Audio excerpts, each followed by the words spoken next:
The wind cut across the Wyoming plains like it carried old grudges. Out here, under the wide-open sky and the endless stretch of golden grass, every whisper traveled fast, and nothing stayed hidden for long. Folks in this part of Carbon County had a way of sizing you up before your boots even hit the porch, and they never forgot the stories, especially the bad ones. That's how it was with the shepherd, Diesel. His name alone was enough to sour a conversation over morning coffee or stop a handshake halfway through. Word had gotten around months before the dog even set foot on the Walker place. They said he'd bitten a man near Cheyenne, a sheriff's deputy no less. They said he'd been trained for patrol work, but flunked out because he was meaner than the job required. Scarred up, unpredictable, dangerous. Some whispered that animal control had orders to put him down, but didn't have the guts to try. Evelyn and Scott Walker didn't pay much mind to town talk. They ran Guardian Ridge, a modest, wind-beaten spread just south of Medicine Bow, where they trained working dogs for ranchers, oil fields, and the occasional private security outfit. They'd handled every kind of dog from overbred show lines to strays, wild enough to chew through chain link, but nothing stirred up folks like Diesel, and now he was theirs. The same week Diesel arrived, so did Harper Collins.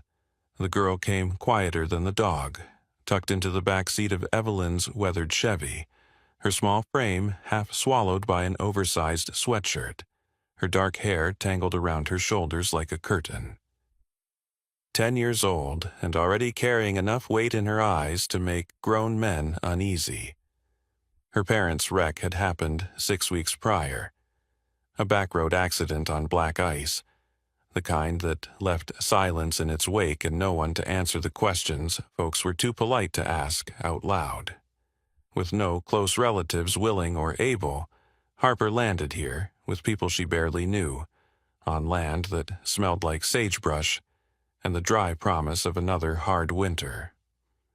Logan Walker met them in the driveway, leaning against the porch rail with his arms crossed, eyes narrowing as the truck rumbled to a stop. At 14, he already carried the sharp edges of a boy trying to outrun his own awkwardness, and his scowl deepened the moment Diesel's crate hit the dirt. The dog lunged against the steel grating, teeth flashing, muscles coiled beneath a coat streaked with old scars and patches of missing fur. His bark echoed across the yard, low and guttural, the sound vibrating through the bones of anyone standing close enough to hear it properly. "Great," Logan muttered under his breath. "The freak dog and the mute kid, this place just keeps getting better." Harper didn't react. She hadn't reacted to much of anything since she arrived.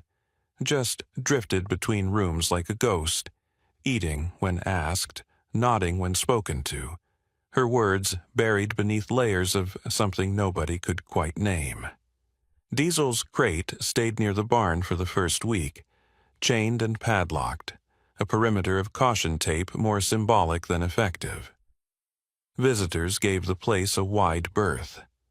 Deputy Miller even stopped by one afternoon, his cruiser crunching up the gravel drive, his expression tight as he leaned on the hood and warned Scott that dogs like Diesel didn't change.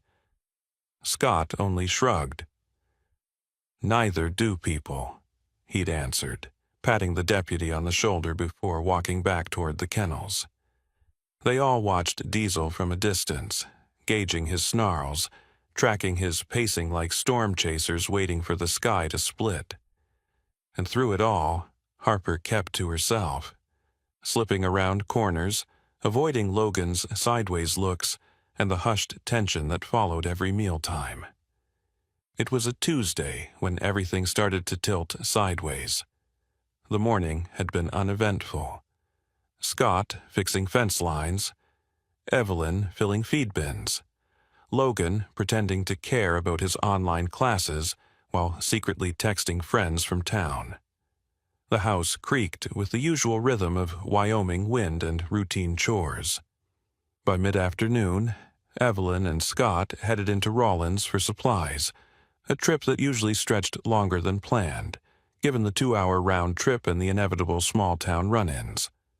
Logan stayed back, told to keep an eye on Harper, though neither of them seemed interested in each other's company. By sunset, the house had grown quiet, too quiet. Logan wandered from room to room, calling Harper's name more from obligation than real concern, his voice echoing down empty hallways. Her boots were gone from the mudroom. The back door stood ajar, hinges creaking softly in the wind. Panic flickered in his chest as he stepped outside, scanning the yard, the barn, the kennels. And then he saw them. Harper and Diesel, alone together by the west fence line. The dog wasn't chained. Diesel stood loose, no leash, no restraints, his massive frame tense but unmoving. Harper knelt beside him, one hand resting on the dog's broad shoulder, her head tilted slightly as if listening to something only she could hear. Diesel's head turned, his sharp gaze locking onto Logan's, but there was no snarl, no lunge. They stayed frozen like that. Two silhouettes against the sinking sun, the Wyoming prairie sprawling wide behind them. When Scott and Evelyn pulled into the driveway minutes later, Logan practically dragged them toward the fence, half expecting blood, broken skin, the aftermath of a disaster he couldn't stop. But what they found made the words stick in his throat.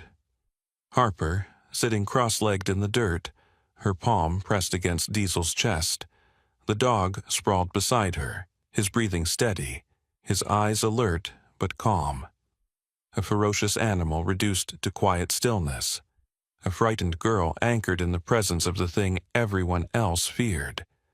No one spoke for a long moment, the prairie wind threading through the silence like stitches pulling everything closed. Scott exhaled low, running a hand through his graying beard. Evelyn's eyes glinted with something between awe and disbelief. Logan just stood there, trying to make sense of how the most dangerous creature on the property had chosen Harper, how the kid no one expected to matter had managed to do the one thing no one else could. It didn't seem possible, but the impossible was only just beginning. The stories people told about Diesel had traveled faster than the Wyoming wind. By the time he set foot on the Walker property, his reputation was already carved deep into every wary glance and nervous whisper that followed him. They called him unfixable, violent, a monster hiding beneath a shepherd's coat. But standing there that evening, with the last light spilling across the fields, Harper Collins hadn't seen a monster. She'd seen something broken in a way she recognized too well, a creature cast aside, judged before the world ever let him heal. When Scott and Evelyn returned that night, finding Harper sitting beside Diesel, her small hand resting steady on the dog's scarred shoulder, the house had gone silent. Even Logan had no smart remark locked and loaded. The rules changed after that. They still kept Diesel chained when strangers came by, still warned Harper to be careful, but the tension inside the house had shifted. It lingered, sure, like dust in old corners, but the fear had cracked. Harper started spending more time outside, her presence quiet but constant near the paddock where Diesel stayed.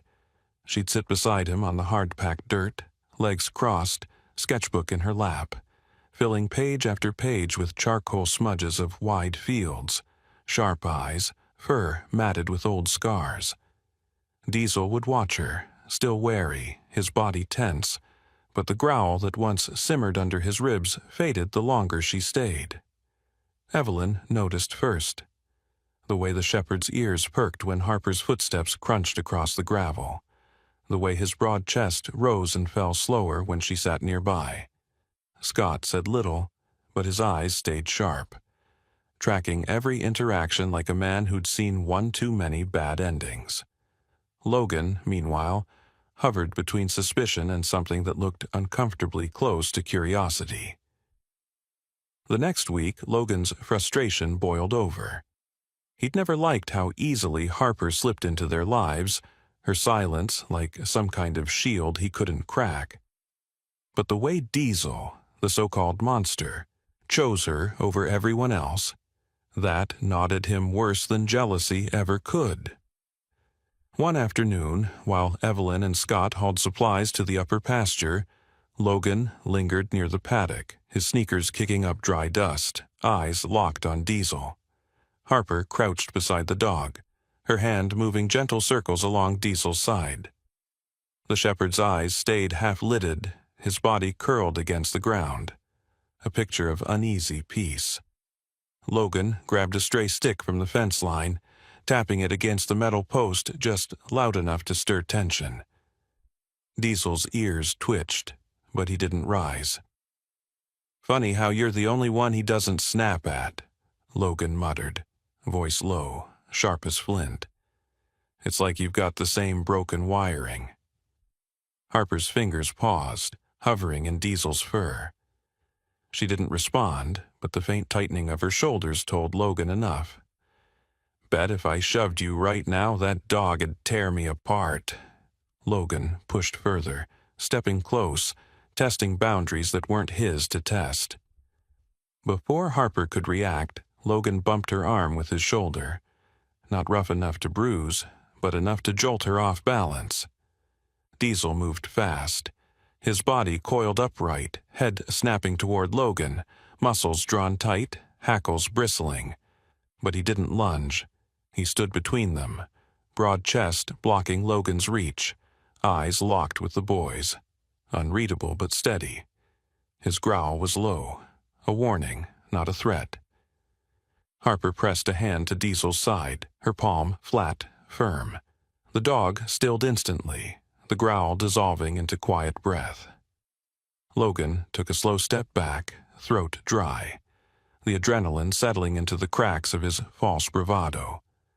"That's not normal," he muttered, retreating toward the house, his gaze darting between Harper's calm face and Diesel's unwavering stance. The rest of the day passed in silence, but Logan's eyes lingered longer, his assumptions unraveling by degrees.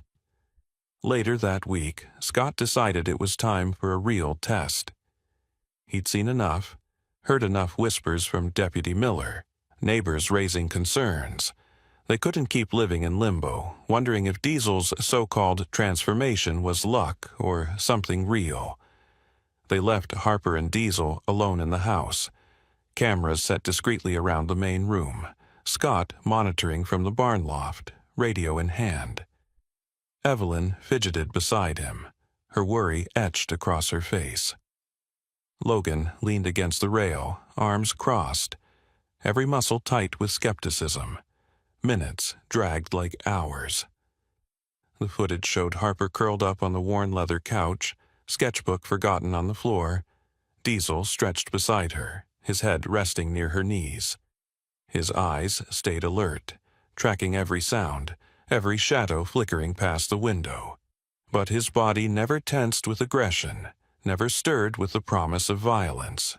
By the time Scott and Evelyn stepped back inside, the scene was unchanged. Harper fast asleep, Diesel curled beside her like a sentry carved from stone, his breathing slow, steady, his posture protective but calm. Logan watched from the threshold, confusion and reluctant awe twisting across his face. The monster? He wasn't so sure anymore. The stories about Diesel didn't fade overnight.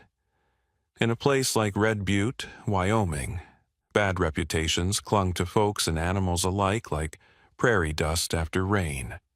Hard to shake off, impossible to ignore. And Diesel?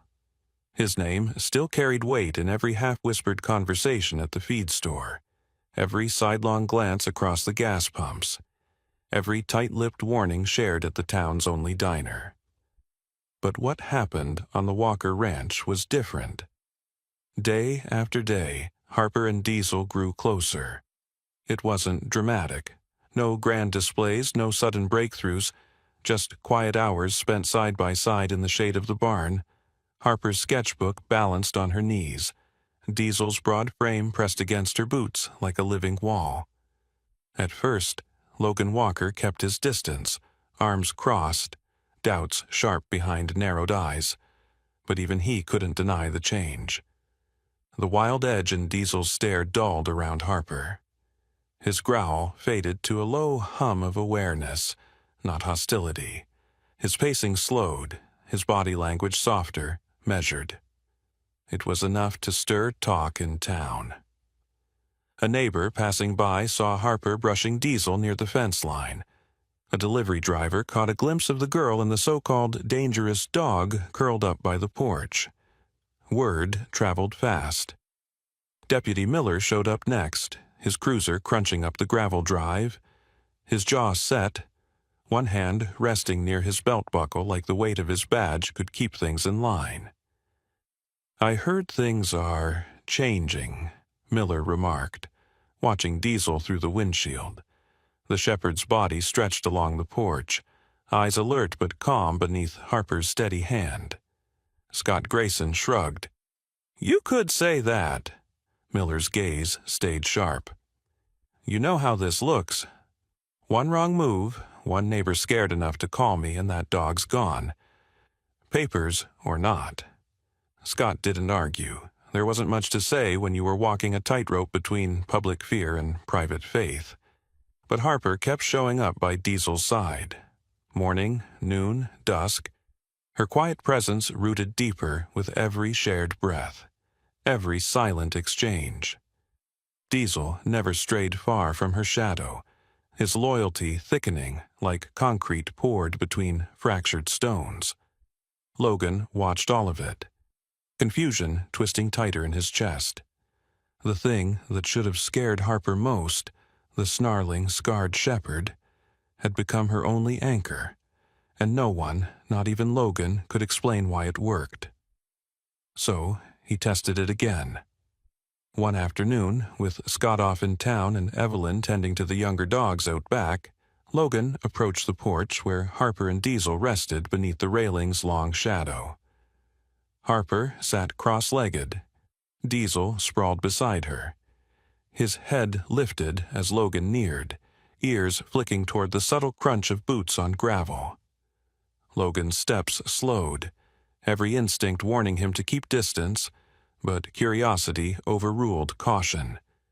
He crouched near them, his shoulders tense, waiting for the inevitable growl, the flash of teeth. But Diesel stayed grounded, his gaze tracking Logan, unmoving, unreadable. Logan reached out, not reckless, not aggressive, just enough to test the edges of trust. His hand hovered near Harper's shoulder, a half-hearted nudge brushing her arm, a silent question in the space between them. Diesel shifted. His body lifted, broad chest rolling forward, paws planted firm between Harper and Logan, his stare locked onto the boy's face with sharp, unwavering focus. His hackles bristled faintly, not the coiled rage of the stories, but a quiet, calculated warning. But no snarl followed, no snap of jaws, no lunge. Instead, Diesel stood there, unmoving, his presence a wall between Harper and the world, his restraint more unsettling than any show of force. Logan's breath hitched, his fingers curling back to his sides. "You're not what they say you are," he muttered under his breath, the words falling somewhere between accusation and reluctant awe. Harper's hand slid along Diesel's shoulder, grounding him. The dog settled instantly, body easing into stillness again. That night, over dinner, Logan couldn't meet Harper's eyes. Something had cracked beneath his stubborn defiance, the unspoken realization that the lines between monsters and protectors weren't as clear as everyone wanted to believe. The real test came a week later. Scott decided to stop guessing and see for himself. They set the cameras, small, discreet, barely noticeable, angled across the living room and porch. Then Scott and Evelyn left for town, the sun dipping low, the Wyoming sky streaked with copper and bruised blue.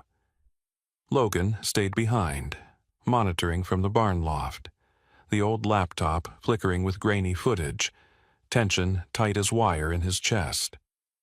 Harper and Diesel alone, unsupervised, no leash, no chains. The minutes dragged slow. Harper settled on the floor, cross-legged by the window, Diesel's massive frame stretched beside her like a sentry carved from old stone. The shepherd's eyes tracked every creak of the house, every rustle of prairie grass outside, his breathing steady beneath the rise and fall of Harper's hand along his ribs. Nothing snapped. Nothing unraveled. By the time Scott and Evelyn returned, Harper had fallen asleep, her cheek pressed against Diesel's thick coat. The dog's body curled protectively around her small frame. His eyes opened as the door clicked, sharp, watchful, but calm. The house stayed quiet. The cameras kept rolling, and somewhere deep in Logan's chest, the walls he'd built began to crack. The monster was still a monster to some. But in this house, on this stretch of stubborn Wyoming land, Diesel had become something else entirely. The Wyoming wind never really stopped howling across the open fields. It slid through fence posts and under doorways, carrying grit, dry sage, and all the opinions this town loved to recycle. Out here, fear settled deep, fear of wildfires, of drought, of animals too broken to trust. And Diesel, for all his progress, still carried that weight like a shadow stitched to his ribs.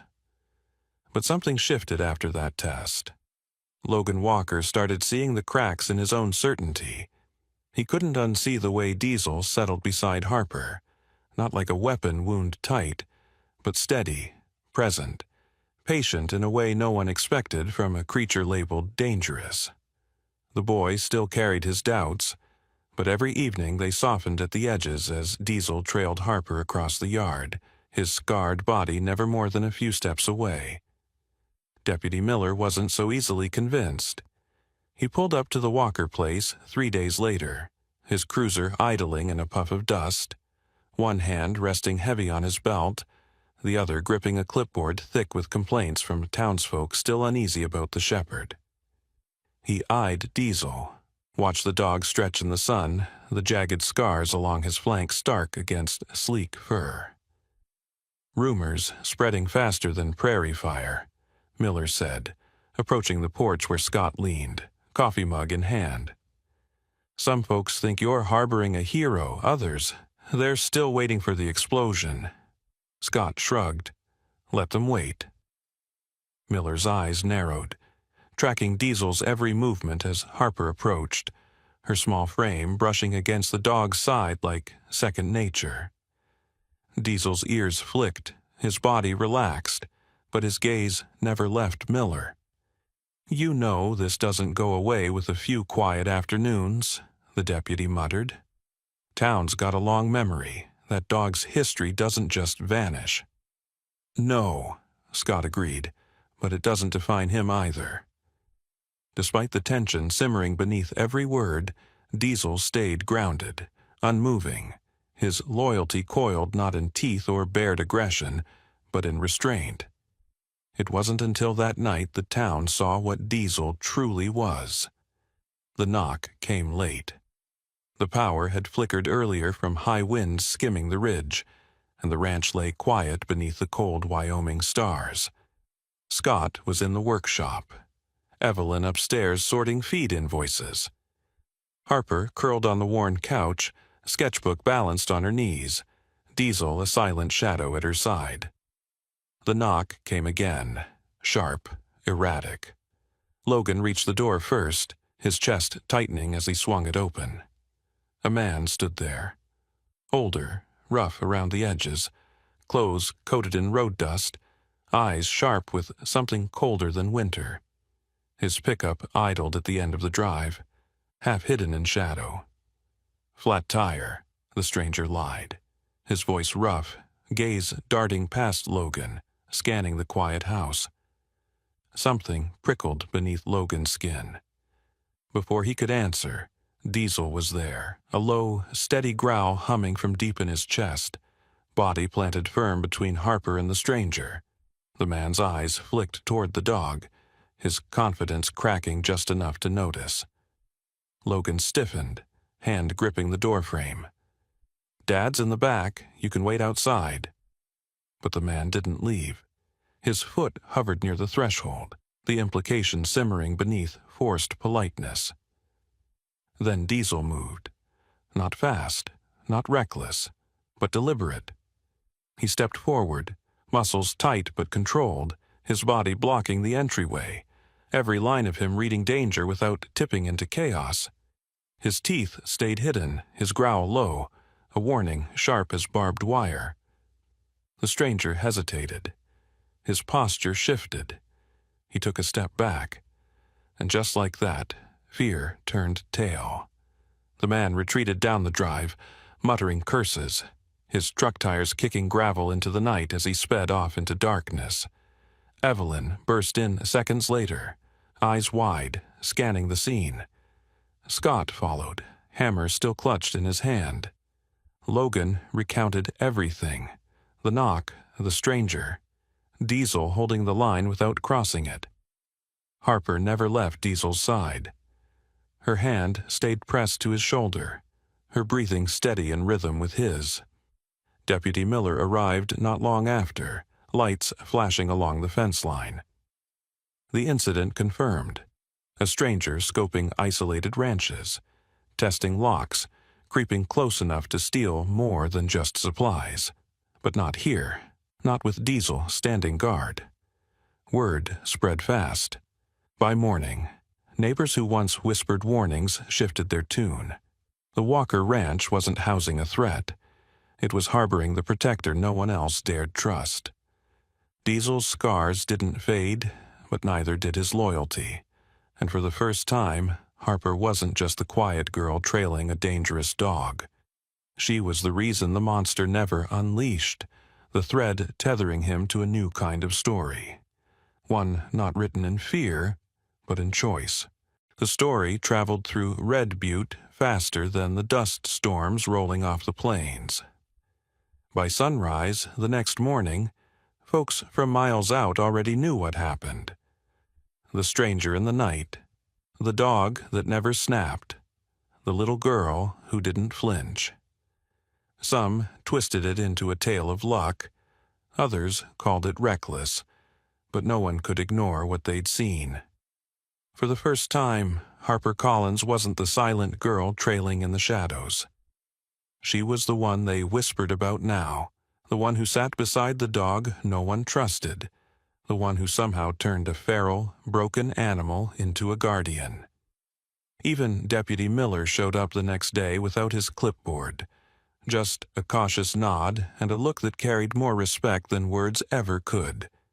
He didn't say much, but the way he lingered near the fence line, watching Diesel stretch beneath the cottonwood tree, his body loose, his breathing steady, said enough. The calls started that same week. Emails, letters, parents from town who'd heard pieces of the story, some curious, others desperate. Families with kids like Harper, kids buried beneath grief, locked behind walls of silence no one could scale. People who'd given up on stubborn dogs tossed aside for being too much, too broken. Scott and Evelyn Walker weren't the type to chase attention. They'd built Guardian Ridge from the ground up with grit and hard lessons. But this was different. It started simple. A few families visiting the ranch, their kids wide-eyed, cautious, trailing fingers along Diesel's thick coat, while Harper watched quietly from a distance. The program grew fast. A small corner of Wyoming where discarded dogs and herding kids found room to breathe. They called it Second Chance Canines. Logan pitched in, too, his skepticism chipped away by the small, steady proof unfolding in their own backyard. He taught the kids how to care for the dogs, how to read their signals, how to understand that fear didn't have to dictate every moment. Diesel, somehow, became the heart of it all, a reminder that scars didn't end a story, they rewrote it. But the moment that sealed everything came at the school assembly. It wasn't Harper's idea. Public speaking still made her palms sweat, her throat tighten. But the principal insisted, asked if she'd share her experience with the other students, maybe help quiet some of the rumors still buzzing through classrooms and locker rows. She almost said no. But Diesel followed her to the front doors that morning, his broad shoulders brushing her side, his eyes steady, reminding her of every night he stood between her and the world. She wasn't alone anymore. The gym was packed. Teachers lining the walls, parents clutching their coffee cups, kids fidgeting in metal chairs. Logan waited near the back, arms folded, nodding once when their eyes met. Harper stood small on the stage, fingers twisting the hem of her sweatshirt. Diesel sitting at her side like a statue carved from quiet defiance. The crowd murmured when they saw him, some leaning forward, others stiffening in their seats. But Diesel didn't react. He stayed grounded, steady as ever. Harper's voice cracked at first, raw from disuse, but she spoke anyway. "People said he was dangerous," she started, her words halting but firm. "They said he couldn't change, that no one could trust him." Her hand slid along Diesel's back, her fingers curling gently into his fur. "They were wrong," she whispered, her voice gaining strength with every syllable. "Sometimes the scariest ones just need someone to stay." The silence that followed was heavier than applause. It stretched long and wide, settling into every skeptical heart in the room like seeds taking root. And in that moment, the unbelievable happened. The town stopped seeing Diesel as a threat. They stopped seeing Harper as the quiet kid who carried too much grief. They saw them for what they'd become. Proof that even the hardest stories could be rewritten, that trust could bloom in the unlikeliest places, that loyalty wasn't something forced but earned, slow and steady, one quiet moment at a time. As the assembly ended and students filed out, Harper and Diesel stayed behind, watching the crowd thin, their bond silent but unshakable. Outside, the Wyoming wind still carried grit and rumors, but for the first time in a long while, it also carried hope. And on the ridge behind Guardian Ranch, as the sun cracked across the endless blue, Harper and Diesel ran side by side, leaving behind the weight of old fears, carrying only the truth that saved them both.